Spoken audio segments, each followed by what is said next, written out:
ensure that their rights are secure and they have access to resources, knowledge, and finances. Thank you very much.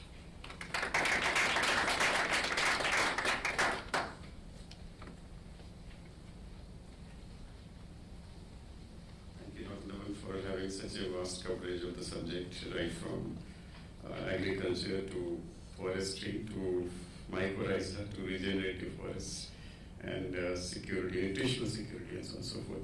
We'll share all these points in the summaries, which we'll prepare later. But may I now invite our next speaker, Mr. Richard Taylor. Mr. Taylor is director of the Taylor Main Water Solutions. Started this company in 2020, and shortly after completing his PhD studies, he went into commercializing his effluent treatment and agricultural technologies tested during his studies.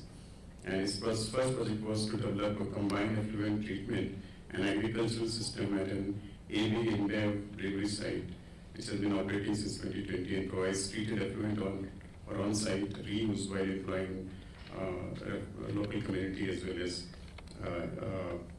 others. Is also a research associate at Rhodes University since 2020 and has supervised PhD students, MSc and honors students on the mentioned subject. And his research focuses on improving technologies that combine effluent treatment and agriculture and the use of effluent in the sustainable food production, basically. Mr. Taylor.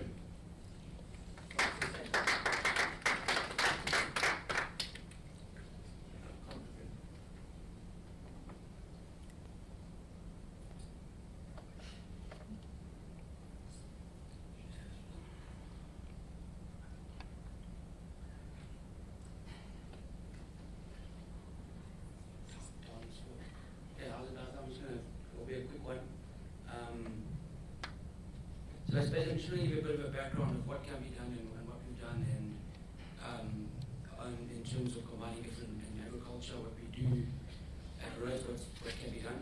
So I'll give you an example of Project Phenol. Everyone knows this. Agriculture, you stated before, uses a massive amount of water. We've got a massive problem with effluents in industry and all the rest for pollution and stuff, waste sludge, disposal of waste sludge. We all know this, right? It's basic. However, there's a massive opportunity. People have seen it now. We've been doing it for the last 16 years at Rhodes University. We've been doing it a long, long time ago. We've just finally commercialized it now. You can link agriculture and effluent treatment. It's not that hard. The research is there. It's getting the guys to go and commercialize it and actually make the leap to let's make this happen. And getting the funding, not really getting the funding, but making it happen, right? So we looked at this, let's see what if we can get it to a level. So combine water treatment and agriculture to address most of the things: water security, food security, environmental impacts, and also climate adaptive technologies. It's obviously not easy, but it can be done. And so, as I said, this research started with Rhodes University, the NRF, the Water Research Commission in 2008. There's been various students spread over the years. Studied 4 or 5 PhDs, 7 or 8 MSCs. We've been looking at, back in the day, starting off, growing fish in treated effluents, growing algae to make animal feeds, growing all different types of lettuces, different crops in the thing, growing algae as abalone feeds, growing algae to extract compounds out. So we've done that, and we've seen this is the pros and cons of growing algae. That one of the biggest things about growing algae in effluents is it rises the pH quite up, so it limits its reuse downstream, using sludges and stuff to make fertilizers and all the rest. There's lots of reports if you go look on the WRC of all the work we've done. And then basically what happened in 2019, 2020, the breweries at that site got funding and wanted to build a constructed wetland. So, and I've done research before on constructed wetlands, but looking at how to make them grow crops. Because most crops that you grow in wetlands, their plants need oxygen, right? Their plants don't need oxygen. They can get oxygen from their leaves and send it to their roots. That's a wetland plant per se. Your terrestrial crops like your spinaches, your mealies and stuff, you can't grow in a wetland. You can't grow in a saturated soil. You can't grow in a wetland because the roots need oxygen themselves. So that's why most wetlands you're growing wetland plants, which you have a value but not a great value. So this company came and built the wetland and failed, and they basically ran away. And then I was half involved in this company, and I was the first that said, listen, I'm not leaving. I'll be here until I get this right. Simple as that. And then in the following 2 years, I talked with AB InBev, and I said, let me build a farm on your factory. I'll build a farm on your factory, I'll get the wetland working, and I'll treat water for on-site reuse on your factory. So we also got a bit more funding, and then I started my own company at the same time, and we looked at different technologies and built a farm on their site. We got a 2,000 square, you can call it a drip irrigation system on an industrial site, on a factory. You clock in, you wear safety boots, all the rest. And then we also built the wetland. So this is pictures of the actual system. We originally spillage. We looked at also different irrigation techniques on how to decrease sodium buildup in the soil. That's your biggest limit when you're using effluents in agriculture. And then that was basically, there's some more photos of the system where we started it. And from then, we got our first launch. This is it over here. And then we actually supply this crop to checkers. If you're from South Africa and you're in the Eastern Cape, probably the biggest retailer in terms of food buys our product. It's grown where they grow beer, and you buy it in the stores in Eastern Cape. We supply the DC directly. So there you can see we do 7 days a week, grown off brewery effluent, and that goes to checkers. This is a PhD student from Kenya. She did a PhD looking at different media types and all the rest to see how it affects. So we're looking at, can we use plastic instead of stone in wetland media? It worked, but the plastic doesn't have minerals in it as opposed to stone, so your stone actually works better than compared to recycled plastic. That was a bit of her PhD. And basically by doing this, as I said, this project now, as we stand today, is about 180,000 cubic meters of water per year that would be normally used for agriculture to grow these crops, can be used in the watershed because we're using industrial effluent to grow these crops. And then with this, develop of this aeration system, so basically now I've converted a wetland like that into a wetland like that. This is the same stuff, stone, effluent growing through. And we aerate that entire wetland with no blowers, with a pump. We use one pump, we recirculate the water, we've developed an aerated tidal system and venturies, and it's about 50 to 60%, depending on how you look at it, reduction in energy costs to aerate a wetland system. So you get your wetland systems which have high treatment efficiency, and they normally use blowers, or they use a vertical flow. We use a pump and venturies and a special tidal system that I've developed to convert it into a system to get the environment right where you can grow crops that need the oxygen. So while we're treating the effluent, we're growing crops. This effluent, from there, goes into a tank, gets reused back in the brewery. It gets used to make steam, it gets used to clean the floors, so it goes round and round in the loop. You'll see some of our products in the store. At the same time, I didn't start off with guys that are good.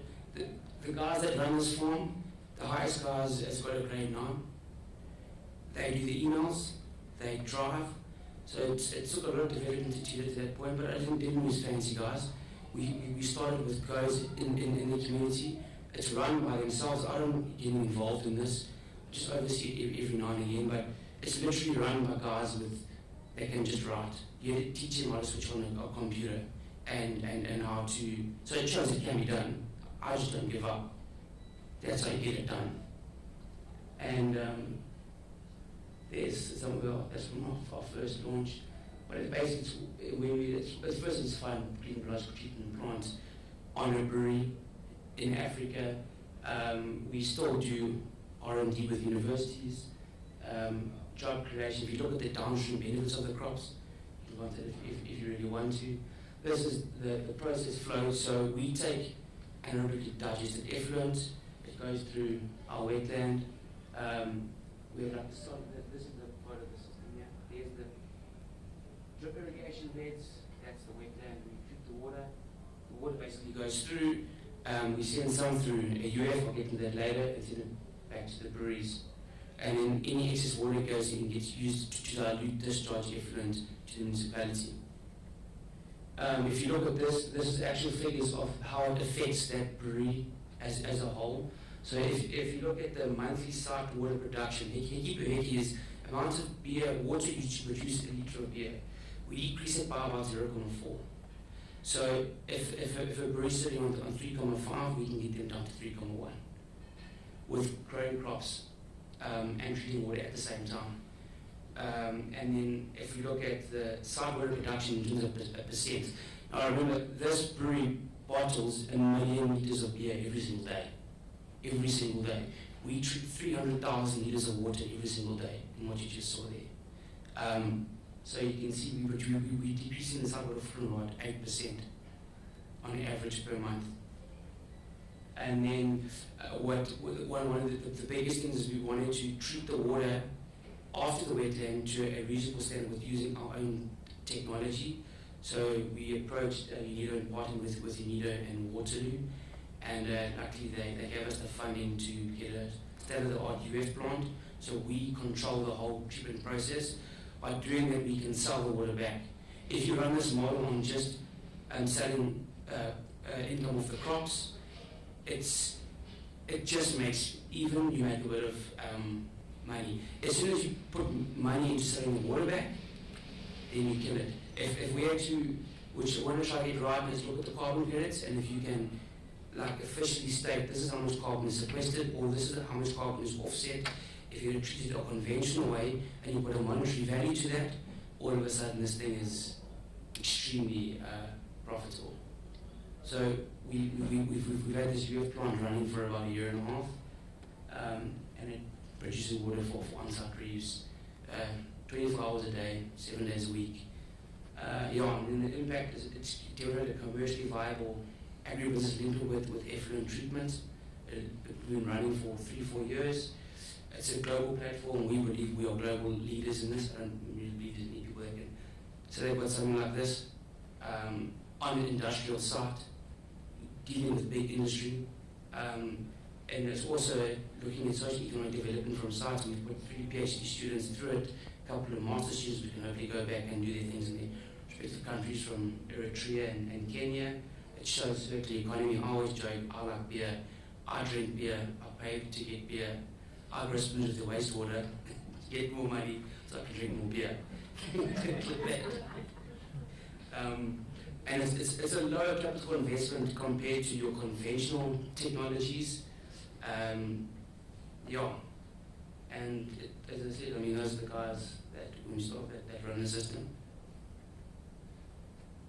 And this really doesn't just apply to brewery effluent, and you can do it to any other effluent. If you're growing a food crop, it's got to come from a food grade industry.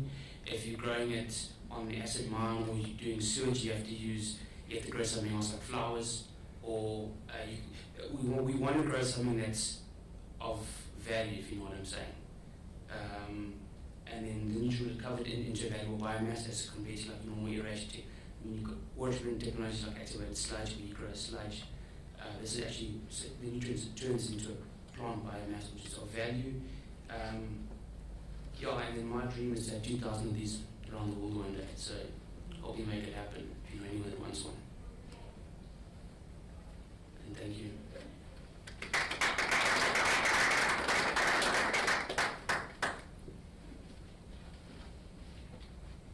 Thank you, Dr. Taylor. I think the kind of technology that you're talking about has enormous potential. Later on, I'll have a few questions, maybe just to see how we can see that application across, and maybe some few logical questions. Thanks for your sort of sharing of the knowledge in this technology. May I now move to Ms. Catherine? Ms. Catherine is project lead strategy partnerships and internationalization and water for all from B2 at Belgium. She will be here with us today online. She was supposed to be here physically, but I think the last moment the plan changed. Catherine, the floor is yours. Okay, thank you, Anshuman, for this kind introduction. Good afternoon, all of you. Thank you for being here. I can't see you, but I hope you are there. Today, I would like to introduce you to an experience we had with Vito on learning by doing. How we can use demonstrations to make our environment more waterproof. It's one of the pathways to more water positive solutions. Perhaps a short introduction on Vito. Vito is a Belgian research and technology organization, and we are working on 4 large axes: circular water technologies, digital water and soil. Also, we are looking a lot, Anshuman did refer to it in its introduction, on the importance of valuing water and the business models behind. And last but not least, and that's one of the topics of my presentation, it's about the systemic transitions in practice. How do we put solutions into practice through living labs, through research and innovation? The project I will talk about is feeling like this a bit for some of our colleagues. It's a bit out of their comfort zone. It goes sometimes. Yes? It's okay? Yes, you go ahead. Okay. So for some colleagues, it's a bit out of the comfort zone. I was referring to a research technology organization, so we are very familiar with doing studies, doing pilots in pilot halls, in laboratories, but really doing demonstrations in real life, in real environments, together with a lot of stakeholders, it's out of the box. It's a completely different way of working. So it feels a bit like this metaphor. But why it is important to work on this water positive pathways in Flanders? I saw a lot of pictures of Felix in the earlier presentation, and you also always see a very small spot in Europe. And that spot is exactly Belgium and Flanders.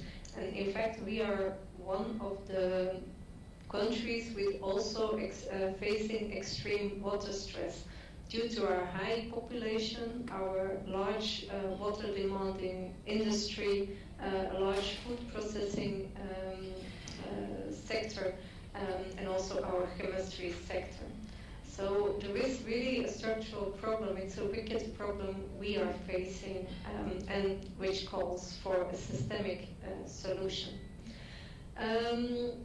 We had some droughts, also 17, 18, 19, and this cartoon is a bit explaining also part of the challenge we face. In Belgium, we have more than 500 ways of saying that it rains. So it rains a lot, but we have a large water demand. So in fact, the rain is not enough to cover our demand. So the people on the table, they are sitting around the table, and outside it's raining again. And they are saying to each other, but I also don't understand why we can't explain to our citizens that we have a water scarcity. But it's the fact. Luckily, our government did react with some new initiatives. It's a Blue Deal, but also we have a transition arena who is looking beyond the water borders. I'm very happy to hear the WEFINEX is mentioning, because indeed the things are linked. And really the aim was to decouple water from economic growth. And Waterproof is one of the demonstration projects Vito is implementing. Demonstrations, you're never alone. You have a lot of partners in it, and they are also mentioned here. And they are, of course, also with some funding aside. I will focus on the business park field. It's a classic, let's say, business park in the European context, with a lot of paved surfaces with very large buildings that are capturing a lot of rainwater. But in reality today, this rainwater is just evacuated to the sewer system, causing other problems in the sewer system and not creating any added value. So what we did, and you can see it to the arrow, so the rainwater that can be captured from the different roofs is now collected in another in a rainwater pipe system that can be used for infiltration to recharge the groundwater and the phreatic groundwater system. On the other side, we are also collecting rainwater in a surface water. It was a natural system that was already there, that is used by the farmers in the dry season. So we are facing both the too little water, but also the too much water. So also the management of the rainwater is crucial in both elements. How can we infiltrate the too much water as much as possible to avoid the too little water in drought season and areas.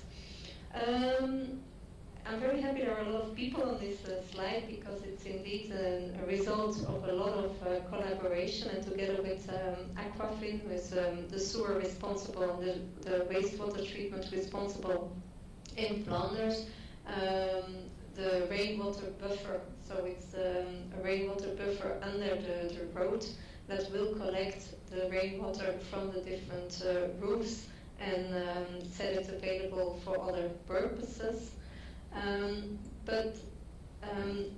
In fact, we were doing a lot of new innovative solutions, implementing them in the Tielt case. But what we also did, because we do have a lot of business parks in Flanders, also in Europe, also in South Africa, a lot of business parks. So how can we assure that this knowledge or insights and lessons learned from the demonstration in Tielt can be used or can inspire other business parks to become more green, more water positive, more nicer, and also more effective. And in this framework, we also built a water experience container where you can really visit all the efforts we did and understand why some of the activities we planned, why and how they fit in an overall strategy from the municipality, but also from the managers of the business park, also for neighboring sectors or perhaps just neighbors and households, and how all people can contribute to becoming more water positive. So this container is traveling around in Belgium now to inspire and to start dialogue between the different actors around business parks in Flanders. Another case I want to highlight very quickly, because I can talk for 2 days about this demonstration project, but I think you also want to meet and greet with other people. It's in fact the potential of buffering of surface water, where it's a sand quarry lakes that are artificial lakes. And what we did there as a research institute, we wanted to understand more the hydrological system, so we implemented a bunch of sensoring to check, in fact, to understand better how the system is working. In general, then we stop, but that's not what we did now. We started to analyze how can these lakes or artificial lakes, can they be used to store water, the water surplus we have in winter rainy season, to make it available in the summer, and is there a potential to store more water also in the groundwater.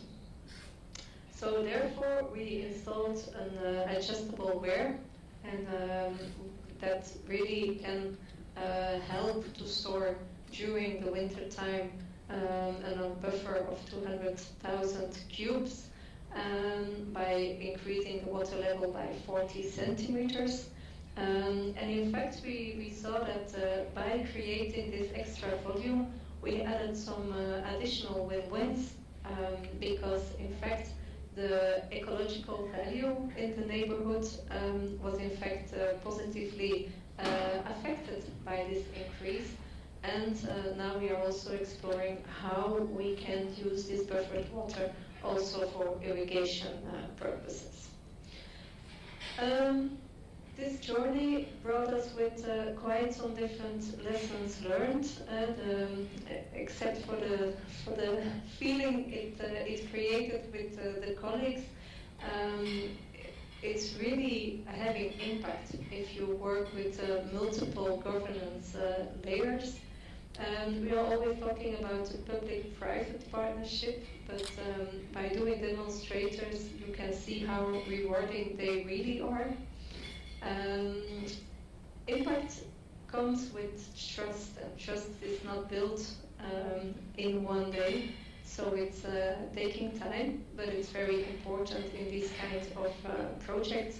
And was also very nice to see internally, because it's a co-creation between a lot of different research departments within VITO, is that they can tackle it together.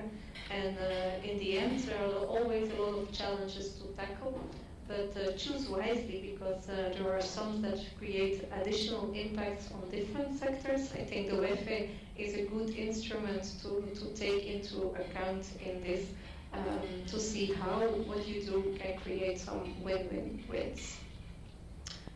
Thank you.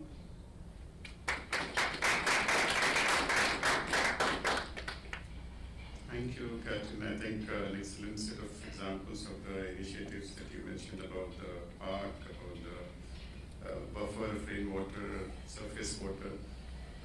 I think we'll sit with you to understand more in detail how we can replicate this in different parts of the world, including in our country. But thank you very much, Catherine, for sharing your experiences and for the time. We'll move to the last speaker, but not the least, about what he will contribute towards, something that we all have now integrated into our activities of life day to day, something which is to do with automation and digital data management, I would say. We'll hear from Dr. Jakub Umar. Dr. Jakub Umar is basically a regional researcher at Water Risk and Data Science Specialist. He's at International Water Management Institute, IWMI. He has done PhD in multi-hazard risk reduction from University of Twente and focuses on hydroinformatics.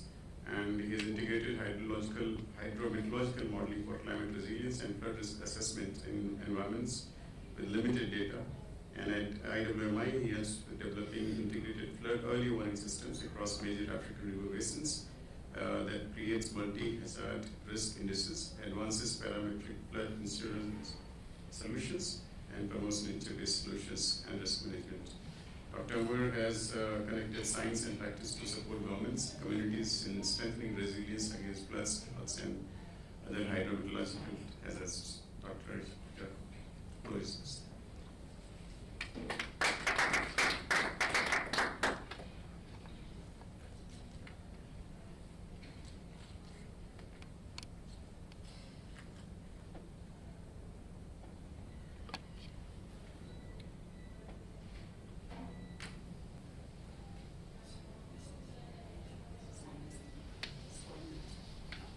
Good afternoon, everyone. Yeah, I think this is the advantage of presenting at the last. And then, so I'm going to give you our pilot work. First introduction, International Water Management Institute is basically international in research for impact organization, headquartered in Sri Lanka. We have 4 regional offices in Africa. Pretoria office, where I'm based now, represents the Southern Africa region. And I'm basically presenting what we are currently doing under this. So I give you 2 pilot works that we've done under index-based flood insurance, as well as scalable digital tools for basin management. So this is my, I don't want to go through that. And then, so revealing Africa's drought and flood landscape with EM data and flood risk. So I use this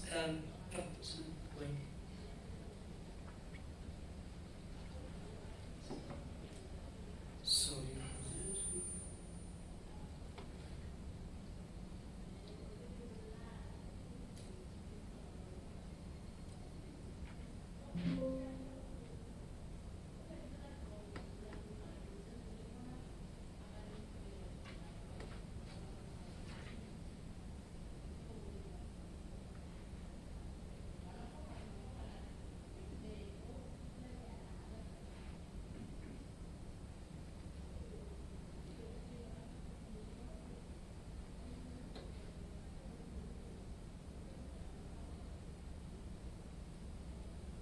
We proceed to digital twinning. Yes. Okay. Yes. Here you go. So this is my presentation outline. I'm not going to take that into consideration. Revealing Africa's drought in the flood risk landscape with EM data based in the flood risk. So I often use this data to indicate how the frequency of flood and occurrence of flood is currently we can observe in Africa. So this is the left side. We can see drought occurrence from 1954 to 2020, and to the right hand side is the flood occurrence, and so which basically indicates that how hazard is basically frequently affecting the area. As you can see from light color to the dark color, you can see the more frequent events, basically focusing on this extreme floods and drought. So this kind of map basically helps us to use as a comprehensive decision making for making a decision in terms of identifying where are the risks and how we are going to manage our flood in terms of flood hazard. So related to that, what we have done in UME under different projects is this index-based flood insurance. So this work we have been doing this since 2017, and then it's basically the use of open source global data set, basically remote sensing data, and modeling tool using hydrological and hydraulic model, and then to produce indices that are basically used for parametric insurance. Parametric insurance are basically insurance that basically where the insurance is triggered based on the given parameters. For that, this one is for rainfall, for flood, but there is also for below normal rainfall, but this one is more of index-based flood insurance, which use basically data based on remote sensing and modeling tools. So far, we piloted this work in Zambia, India, and Bangladesh, reaching out over 20,000 households and a total payout of 170,000 USD. We are planning to reach to 125,000 households. Basically, this is at smallholder farmer level, not at like normal insurance covering the industry or something like that. So this is very important in terms of CSIR research. So actually we are recognized for this work in 2020. So the second part is about digital twins. I think this is very interesting part that I always love to share with you.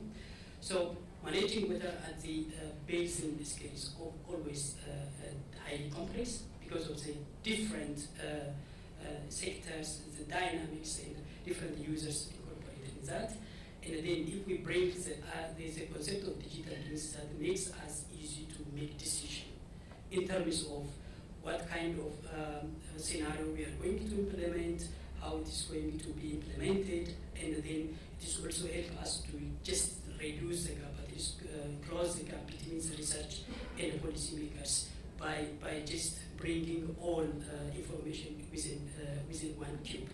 So it is basically digital twins is a virtual representation of the environment in this scale of water in basin, where we use starting from the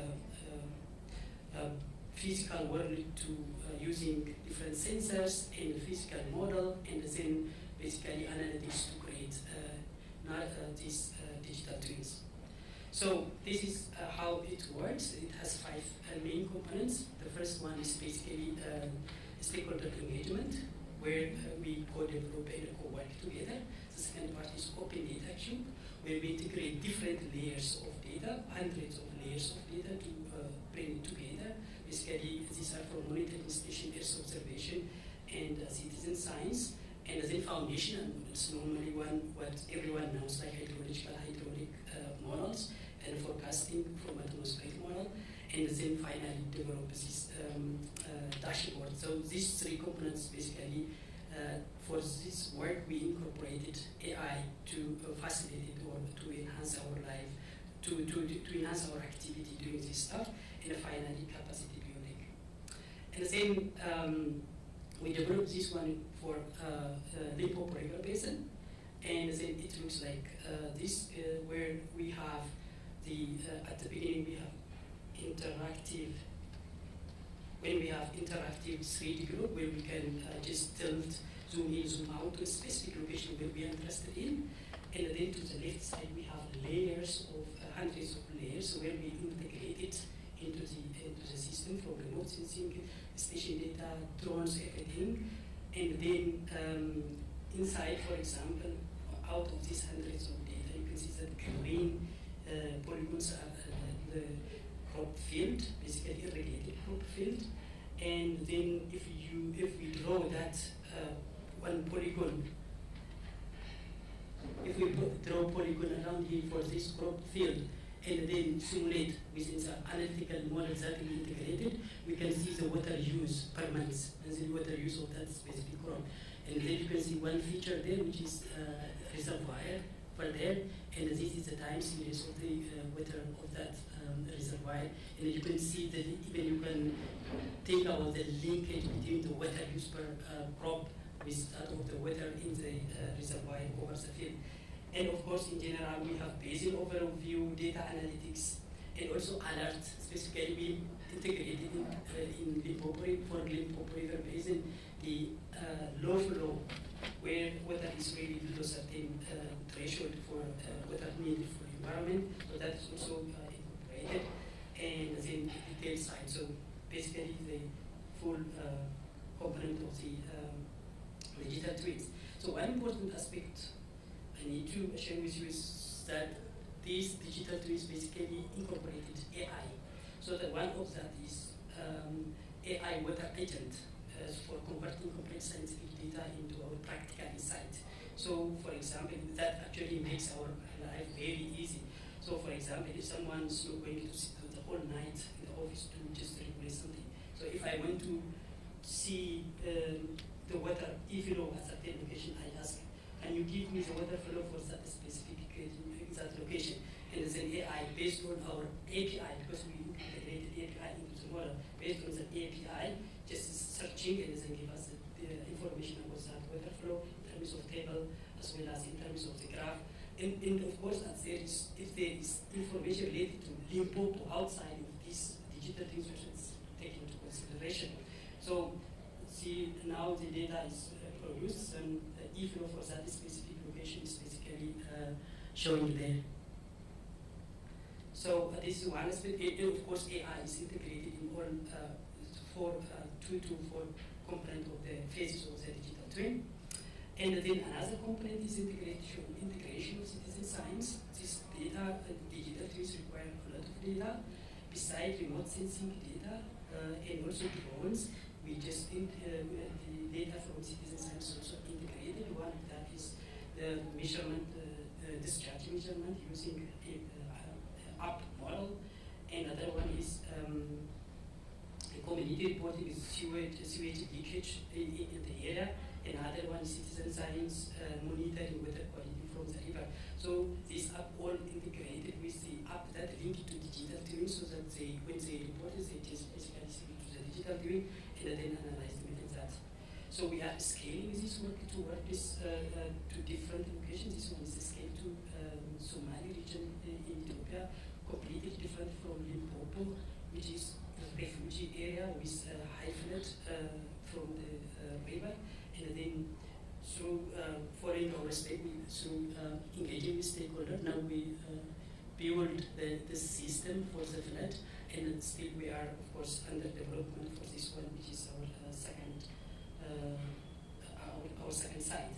So basically, this digital tools incorporated data log from a scientific product and integrated into one system. So we have hydrological, we have hydrometeorological data from rainfall, hydrometeorological data, rainfall ET, forecast, early warning, and then we have hydrological data for Limpopo, for example. We integrated a SWOT model for hydrological, calibrate, validate storage information, and water accounting for calculating the water use in the citizen side. So it's basically not one single data or one single source that we are basically putting things together to get better information and to make better decision making at the business scale. So yes, realistically now we are scaling potential is now from Limpopo to now Somali region to Ghana. We are planning to what is more implementation in Africa and Asia, potential to generate more discharge over wide watershed. And in future, we specifically focusing on transboundary drought early warning system, humanitarian planning dashboard, as well as agricultural water use monitoring.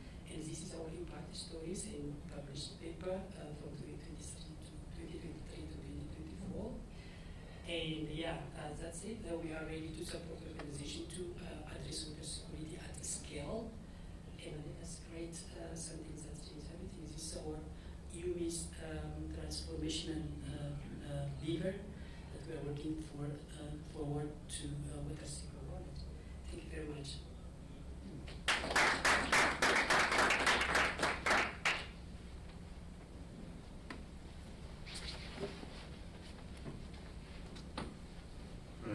Thank you so much for your presentation and of course sharing the potential on digital twinning. I believe it's getting into the sector almost everywhere, right from what you presented today on rivers to I've seen it in the cities, modeling their drains and things like that. So enormous potential. Let me again thank all of you to hear. Before we close, I just want to give our enormous respect to the audience who has been patiently hearing. I would give the floor to them if they have any questions. We'd like to have your discussions, and if you have any question to any particular speaker, please do come stand up and introduce and put it to us. And I'll like all our speakers to basically respond to them. Anyone who would like to have the question or clarification on what was said, please. Yeah. So. Thank you very much for all the presenters for the very good innovations, I can say. Actually, I'm a bit curious to the last presenter, maybe to give more clarity to some of the informations. So, to me, I would like maybe you give us more information of who are currently users of the data that you've already produced, because that's very important. And the second question is how this is going to be translated to be used by the normal communities, let's say, for example, the smallholder farmers to whom we are working with. Thank you.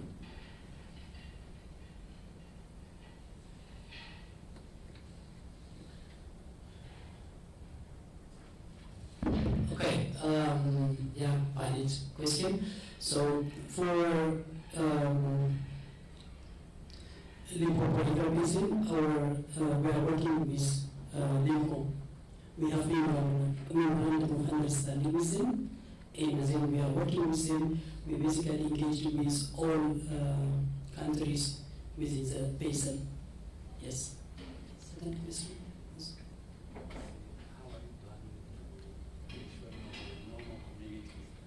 They are able to use also this information, not only maybe for the agencies, not only for the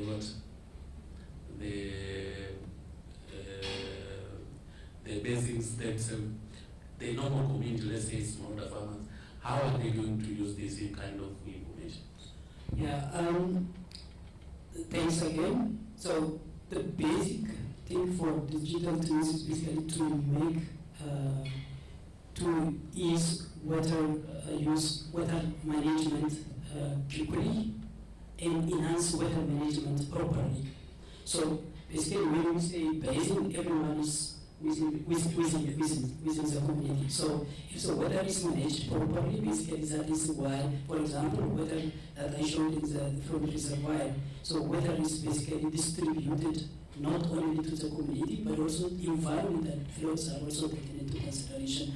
And other part is also via including them through citizen science. So they are also part of the developer actually in terms of collecting data and reporting back. Is there any other question? If not, please.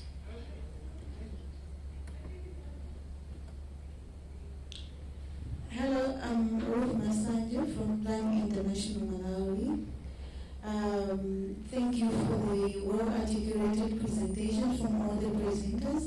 And my question goes to the last presenter as well.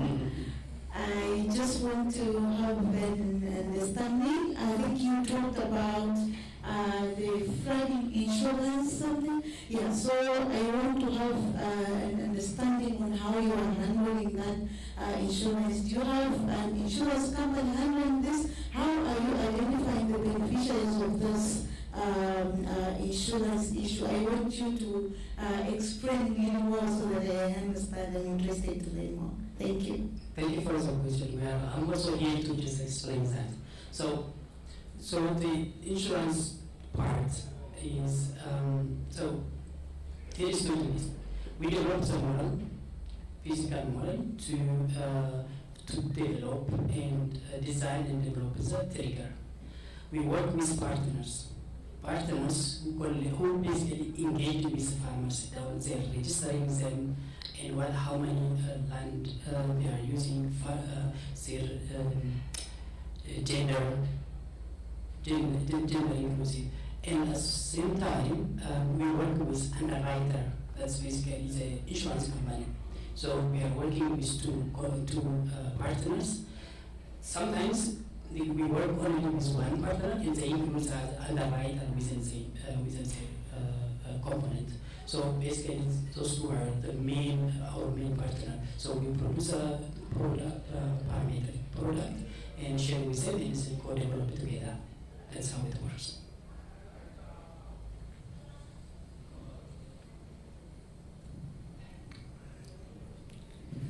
Not anyone else?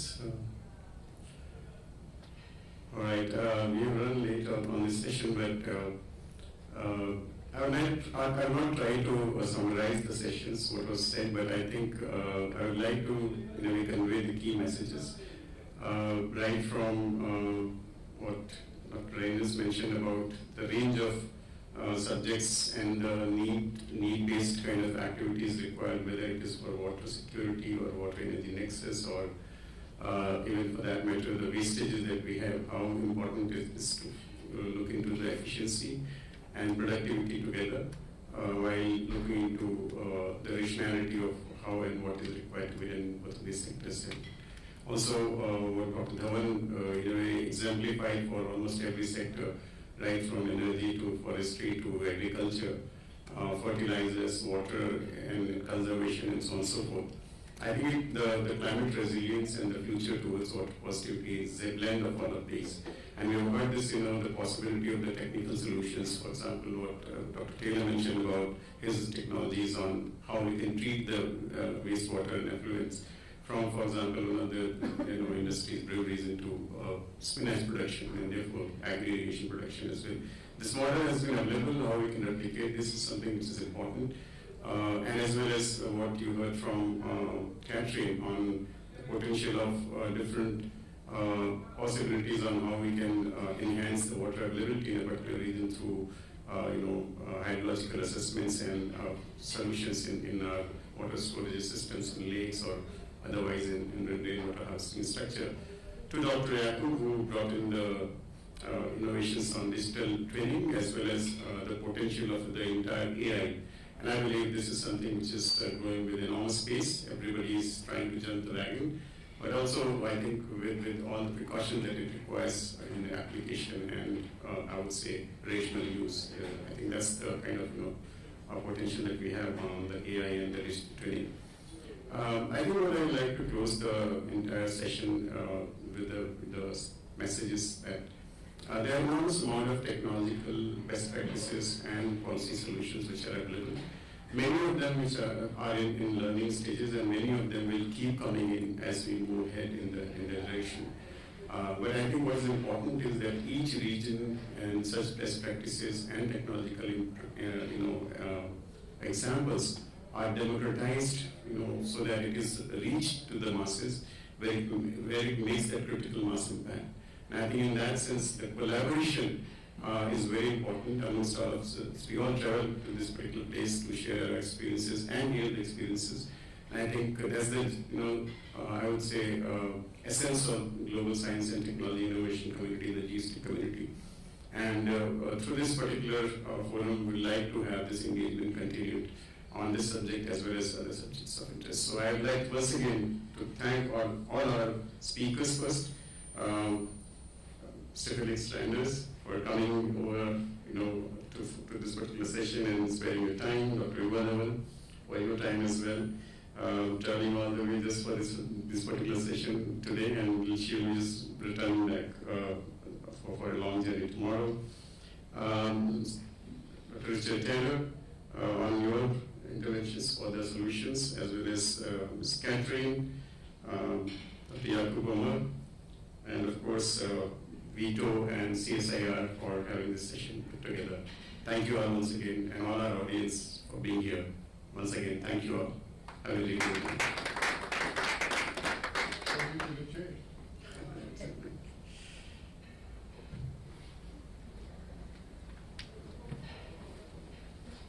The session summaries will be available, so the points that were discussed as well as the presentation will be summarized in the session summaries, which will be available as well on the G-STIC document.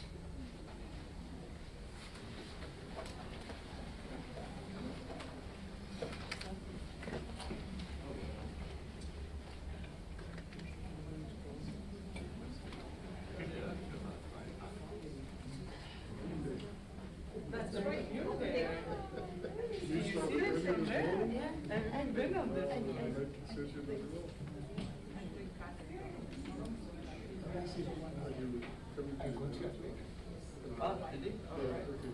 What is the life in this computer? Great, thank you.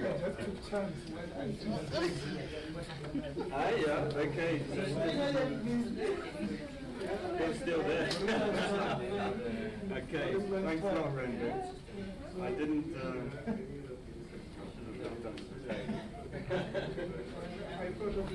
Okay.